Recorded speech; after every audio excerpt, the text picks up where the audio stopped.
တိုင်းမှာစဉ်းစားခံစားနားရဲမှာဆိုမို့ဘူရောကောင်းမြတ်ကြီးမြတ်ကျွန်တော်ရဲ့ဘဝမှာကြည်တွက်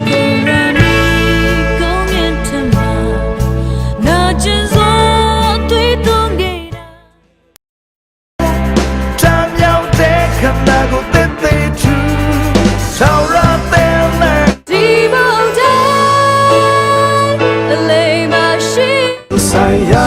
တဲ့ဘဝရဲ့ပြဿနာကြီးနေနေတာချစ်ကပြတ်တကနာလုံးလာတဲ့